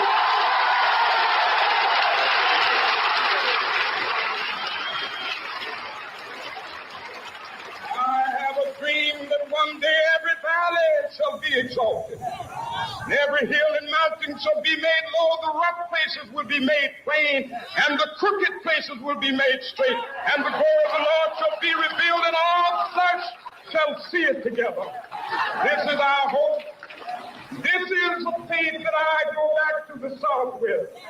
With this faith, we will be able to hew out of the mountain of despair a stone of hope. With this faith, we will be able to transform the jangling discords of our nation into a beautiful symphony of brotherhood. With this faith, we will be able to work together, to pray together, to struggle together, to go to jail together, to stand up for freedom together, knowing that we will be free one day. This will be the day. This will be the day when all of God's children will be able to sing with new meaning, my country, tears of thee. Sweet land of liberty, of thee I sing. Land where my fathers died, land of the pilgrim's pride. From every mountainside, let freedom ring. And if America is to be a great nation, this must become true. And so let freedom ring. From the prodigious hilltops of New Hampshire, let freedom ring. From the mighty mountains of New York, let freedom ring. From the heightening Alleghenies of Pennsylvania, let freedom ring. From the snow-capped Rockies of Colorado, let freedom ring. From the curvaceous slopes of California. But not only that, let freedom ring from Stone Mountain of Georgia. Let freedom ring from Lookout Mountain of Tennessee. Let freedom ring from every hill and molehill of Mississippi, from every mountainside. Let freedom ring, and when they come, when we allow freedom ring, when we let it ring from every village and every hamlet, from every state and every city, we will be able to speed up that day when all of God's children, black men and white men, Jews and Gentiles, Protestants and Catholics, will be able to join hands and sing in the words of the old Negro spiritual, free at last, free at last. Thank God Almighty, we are free at last.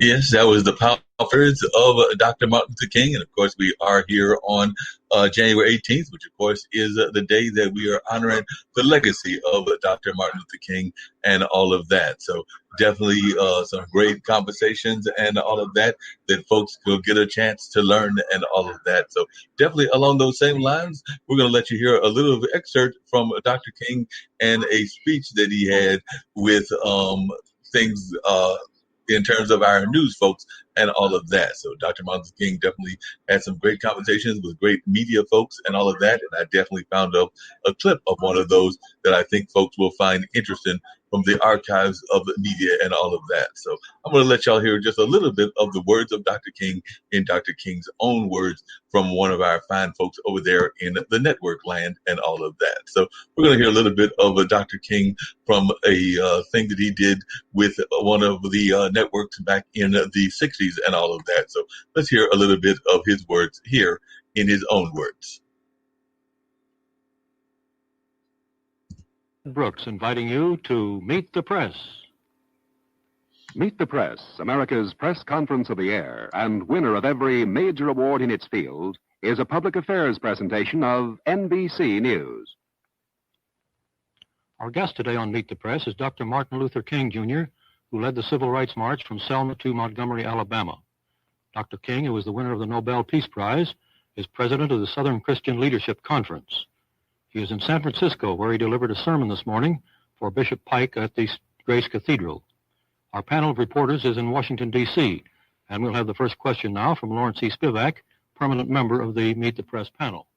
Dr. King, former President Truman was quoted by the AP as saying that the march from Selma, and this was his word, was silly and can't accomplish a darn thing except to attract attention.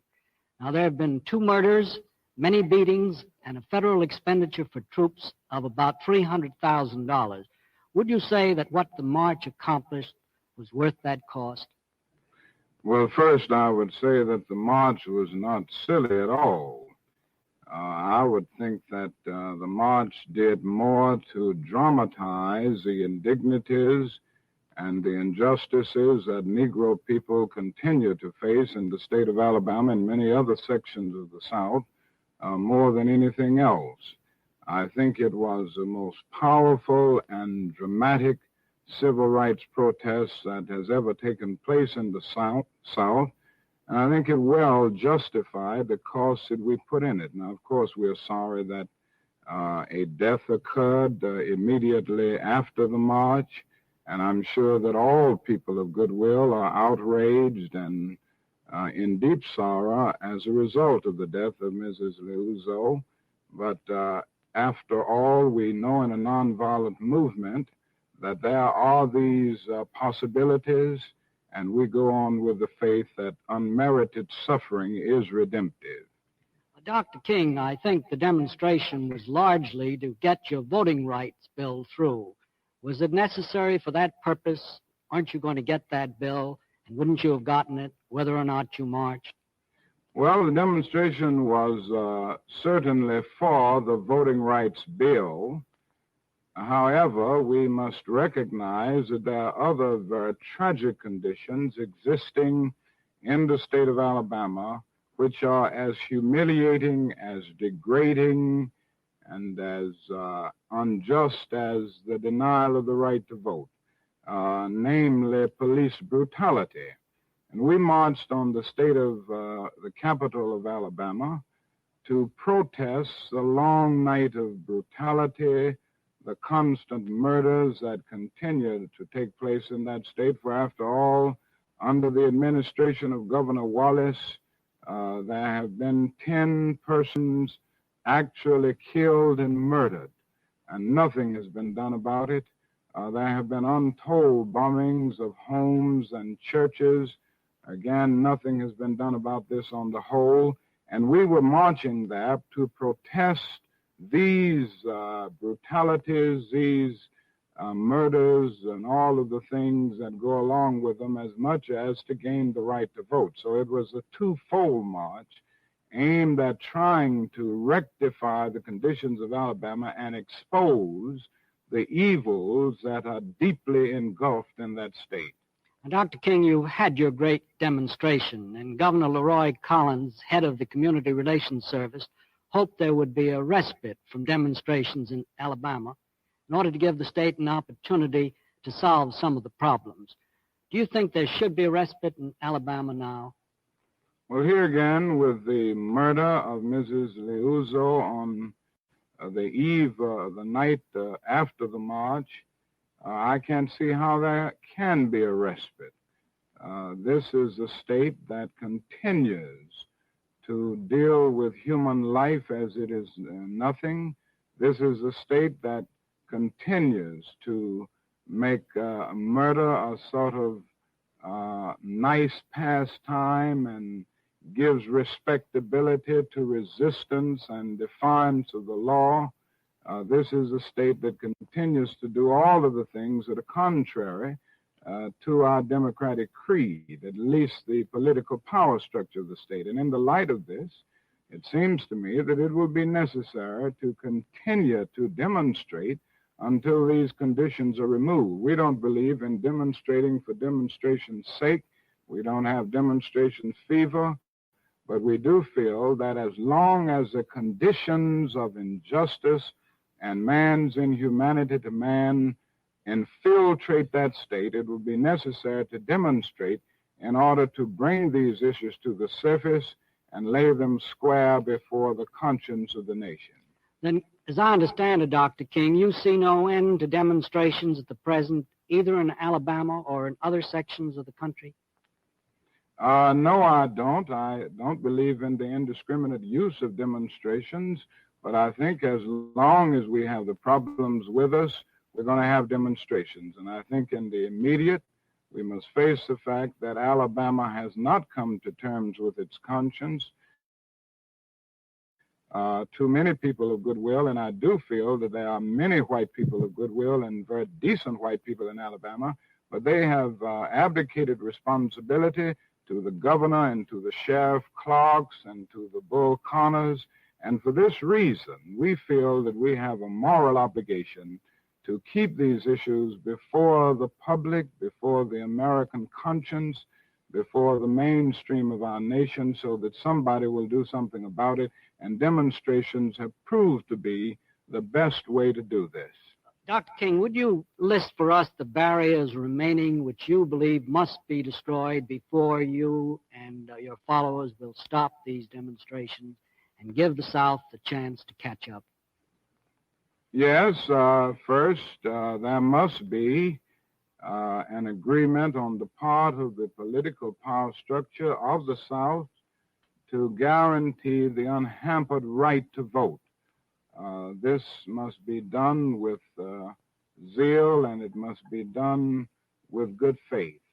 And this means removing every obstacle, including the poll tax. Now, there are some states in the hardcore South and other sections of the South that still have the poll tax in state elections, and we feel that this must be removed.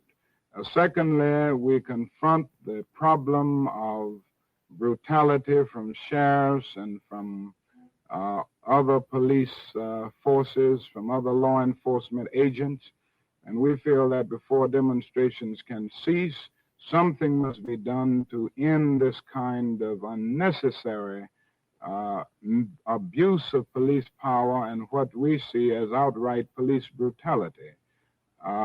Third, I would like to say that if our demonstrations are to stop, there must be some equality in terms of grappling with the problem of poverty. We have a poverty bill which has been nobly initiated by the President of our nation and the Congress, but in the South, so often, Negroes are denied the opportunity to be a part of these programs. They are not denied the possibility, the opportunity to be a part of the administration of them. And we feel that if demonstrations are to stop, Negroes must be brought into the very central structure of the whole poverty program. And then along with that, I think that is a great necessity to get every local governmental agency to go on record in line with law and order. All of these things are necessary before we can call a halt to demonstrations. We'll be back with Meet the Press and more questions for our guest, Dr. Martin Luther King, Jr. First, this message. Now back to Meet the Press. Please remember, questions of our panel do not necessarily reflect their own point of view. Here is your moderator, Ned Brooks.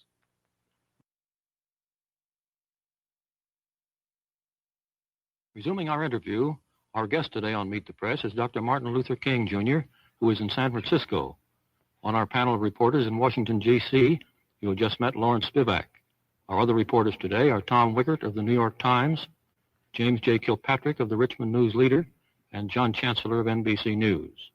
We'll continue the questions now with Mr. Wickert. Dr. King, you said that Alabama was a state that gives respectability to the resistance and defiance of the law. And you listed an observance of the law by local agencies in the South as one of the cardinal aims that you were seeking. Yet on March the 9th, you led the second march on Montgomery in violation of a federal injunction not to march. You said that order was unjust, and John Lewis, one of your colleagues, said that the Negroes had a constitutional right to march, injunction or no injunction. Now, was that in keeping with the spirit of nonviolence and the restraint that has always characterized your movement? And could you explain your reasoning in defying the court order that day? Well, let me say two things to that, Mr. Wicker. First, I did not consider myself defying a court order that particular day. I consulted with my attorneys before the march, and they stated that they felt that it was an invalid order and that it would not be, that I would not be in contempt of court, violating the court order if I led the march to the point of having a moral confrontation with the state troopers at the point where the people were brutalized on Sunday. So I still don't consider that breaking a court order or breaking what I consider an unjust law. On the other hand, I must be honest enough to say that I do feel that there are two types of laws. One is a just law and one is an unjust law.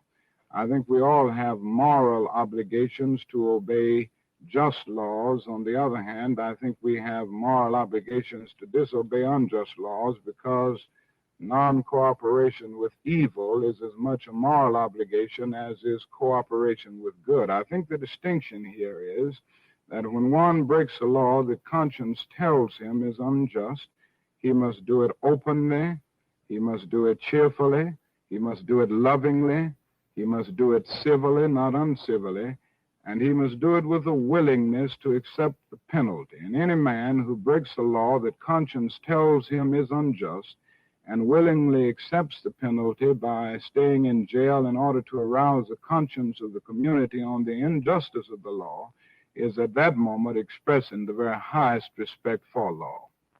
Well, I can sympathize with a good deal of that, but it seems to me you get into a very difficult point here at which one man's conscience is set, in fact, above the conscience of society, which has invoked the law.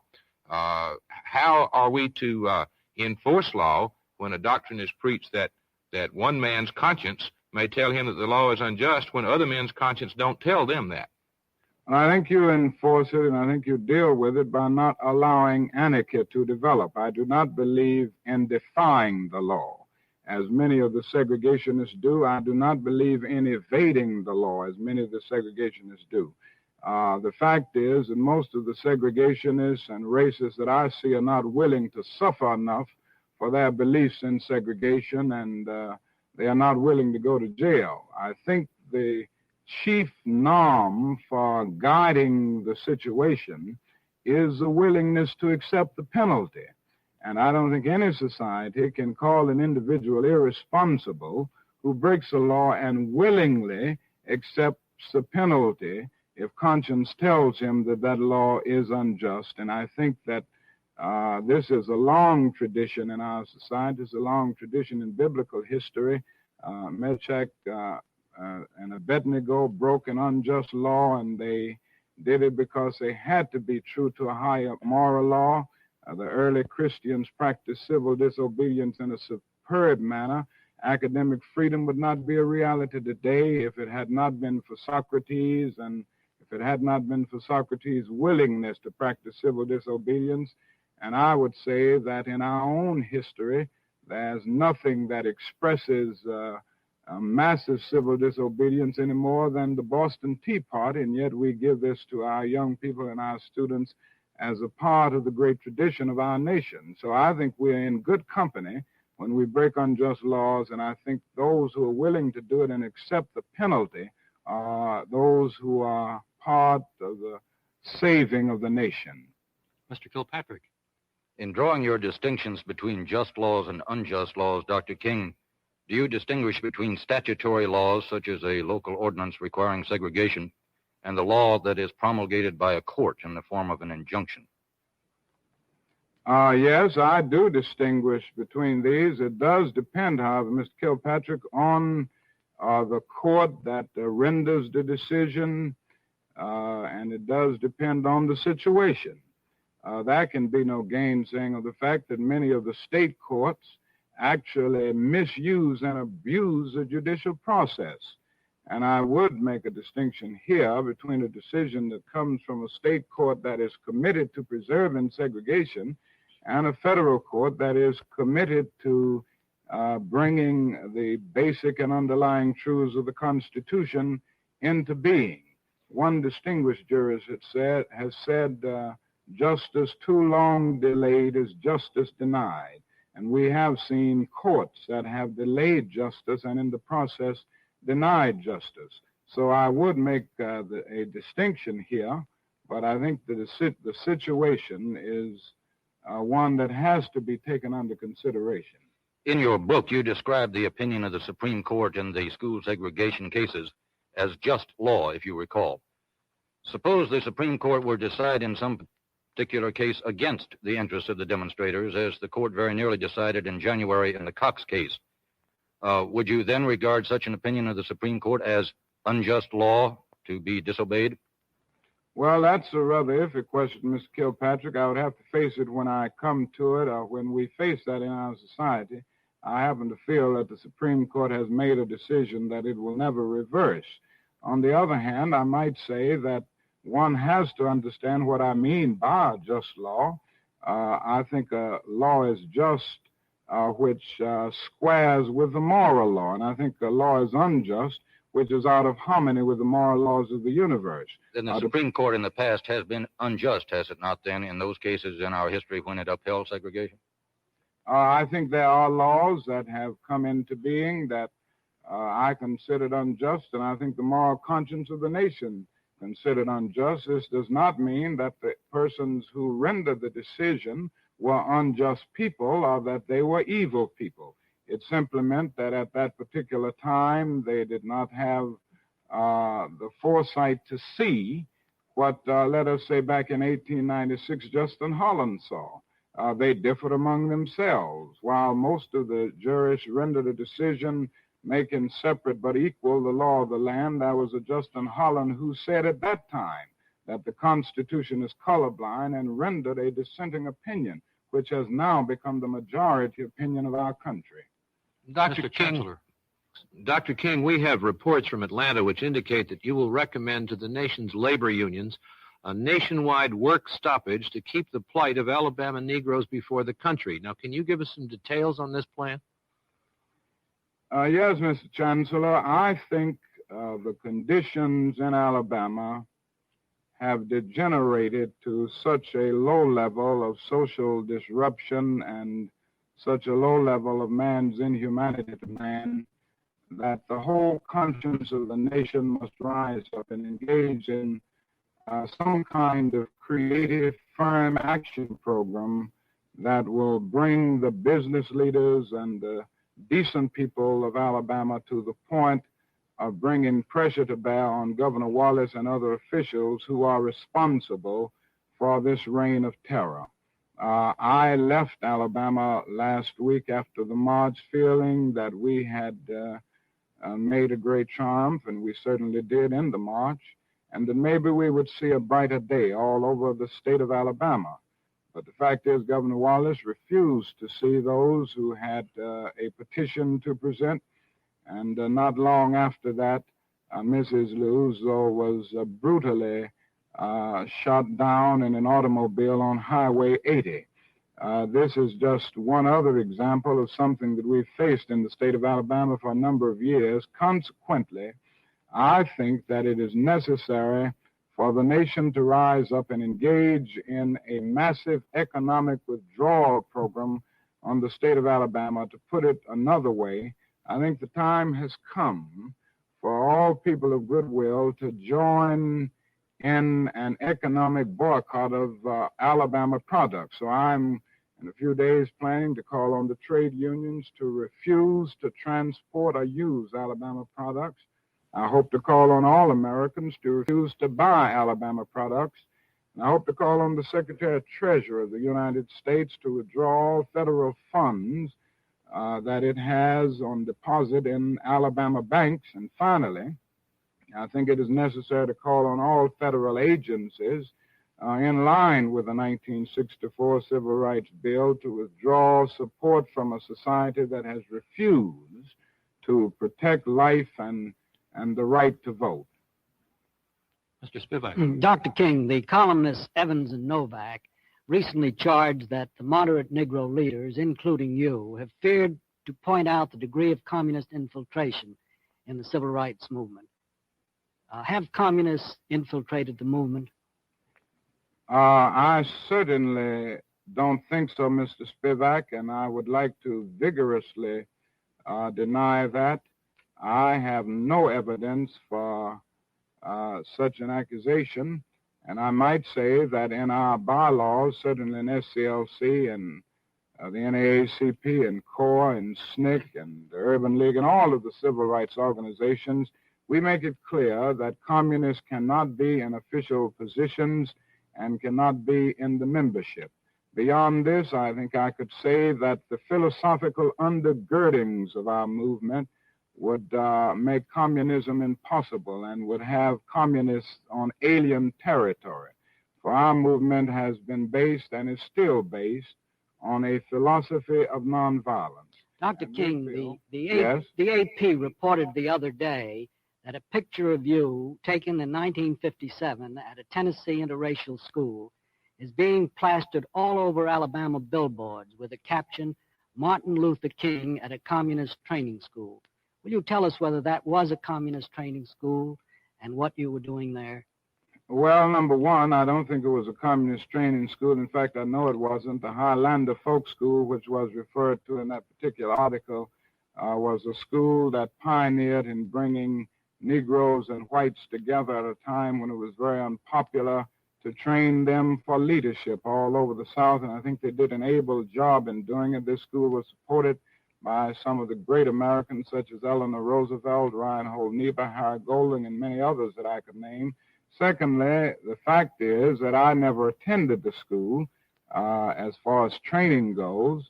I was there about 1 hour back in 1957 or 8. I went to deliver an address for the 25th anniversary of the Highlander Folk School. I got there about 15 minutes before I was to speak. I spoke about 45 minutes, and then I left immediately after my speech, and I think that's a pretty short period to get any training. Mr. Wicker. Dr. King, your movement has been distinguished for its nonviolent approach, but your people are under great pressures in many cases. How deeply do you fear the eruption of Negro violence in pursuit of Negro rights? I feel that we will continue to have a nonviolent movement, and we will continue to find the vast majority of Negroes committed to nonviolence, at least as the best tactical approach, and from a pragmatic point of view, as the best strategy in dealing with the problem of racial injustice.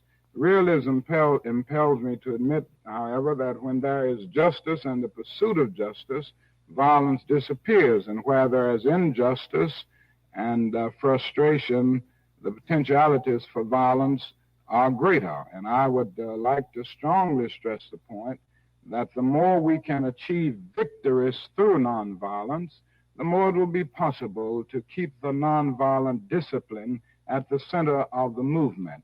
But the more we find individuals facing conditions of frustration, conditions of disappointment and seething despair as a result of the slow pace of things and the failure to change conditions, the more it will be possible I'm going for to have the to interrupt. apostles I'm of sorry. violence to interfere.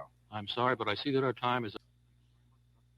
Definitely appreciate some great comments from Dr. King and all of that. So definitely that is some memories of Dr. King and what he was all about and everything along those lines. So definitely I think you got some great insight into Dr. King and his handling of the press and things along that line. So definitely get ready to end up the radio show with Marc Lee. Definitely was glad to have David Archer as my guest, a psychotherapist who actually deals a lot with anti-racism, and hopefully we'll be having him back on some other shows as well. So that being said, I'm going to bring up our theme show, or our theme music and everything, and wrap up this edition. But don't worry, we've still got to get over to Mullins Music and Memories.